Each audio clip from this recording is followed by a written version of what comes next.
चुकूनही हनुमान चालीसा वाचताना या चुका करू नका, नाही तर वाईट परिणाम होतील. कोणत्याही चौपाईमधून पठण करू नका.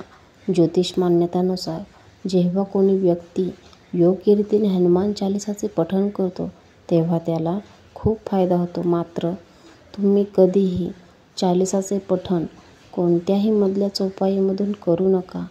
जर तुम्ही हनुमान चालीसा वाचत असाल तर ते क्रमपद्धतीने पूर्णपणे वाचूनच त्या स्थानावरून उठावे. कोणत्याही मधल्या चौपाईमधून पठण सुरू करू नका. कोणतेही पाठ तुम्ही करत असाल तर ते मनापासून करावे, अन्यथा पाठ करण्याचे फळ कधीही मिळत नाही.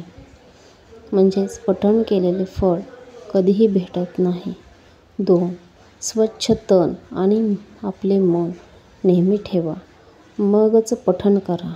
असे मानले जाते की जर तुम्ही हनुमान चालीसाचे पठण करत असाल तर नेहमी स्वच्छ मन आणि तन ठेवा आणि स्वच्छ मनाने मंदिरात दीप प्रज्वलित करून हनुमानजीचे ध्यान करावे आणि मगच हनुमान चालीसाचे पठण करावे. 3. तामसिक भोजन आणि मद्याचे सेवन. जर तुम्ही हनुमान चालीसाचे पठण करत असाल तर तुम्ही तामसिक भोजन आणि मद्याचे सेवन करू नका, नाहीतर या पठणाचे कधीही फळ भेटणार नाही. आणि तुम्ही तामसिक भोजन आणि मद्याचे सेवन करून हनुमानजीचे पठण करत असाल तर तुम्ही हनुमानजीच्या क्रोधाचे पात्र बनू शकता. हनुमानजी हे एक बालब्रह्मचारी भगवान आहेत आणि म्हणून नेहमी मांसाहारी वस्तू आणि मद्याच्या सेवनापासून दूर राहावे. तेव्हाच तुम्हाला या पूजेचे फळ भेटेल. 4. कोणाशीही व्यर्थ भांडण करू नका. म्हणजेच कोणाशीही गरज नसताना वाईट शब्द वापरू नका. जर तुम्ही हनुमान चालीसाचे पठण करत असाल तर कोणत्याही दुर्बल व्यक्तीला त्रास देऊ नका आणि व्यर्थ भांडण करू नका. तुम्ही कोणाचाही अपमान करू नका आणि कोणासाठीही अपशब्द वापरू नका. गरिबांची मदत करा. गरीब लोकांना नेहमी मदत करा. यामुळे तुमच्या पठण केलेल्या चालीसाचे तुम्हाला फळ भेटेल.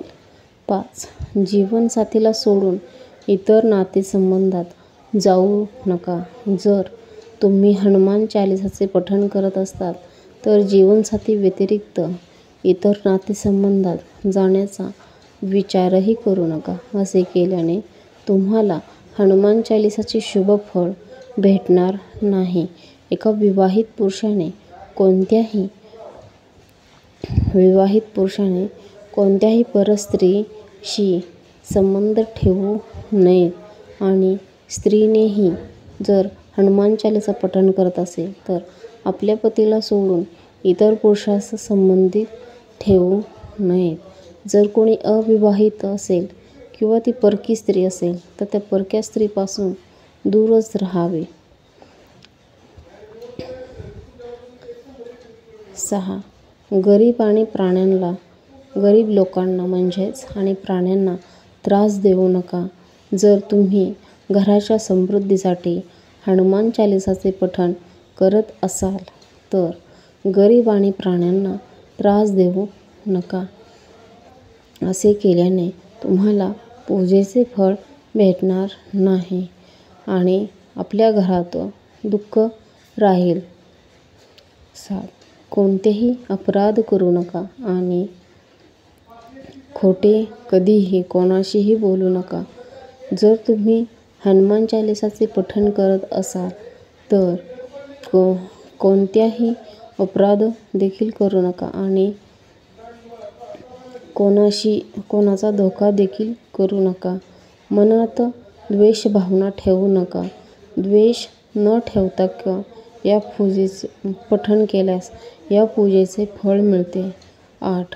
हनुमान चालीसा वाचताना घाई करू नका.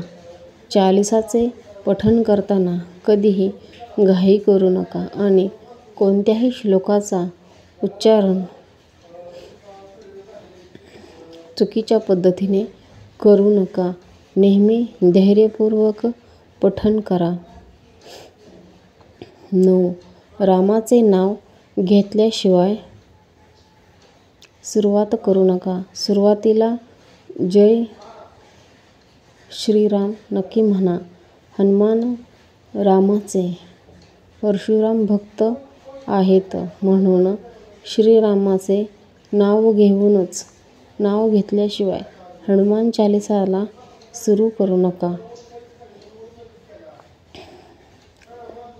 10. तन आणि मन स्वच्छ ठेवा. हनुमानजी आणि त्यांचे इष्ट श्रीराम भगवान यांच्या चित्राची स्थापना करा आणि त्यांच्यासमोर एक जलाने भरलेले पात्र ठेवा आणि कमीत कमी 108 वेळा हनुमान चालीसाचे पठण करा. जय श्रीराम, जय श्री भगवान.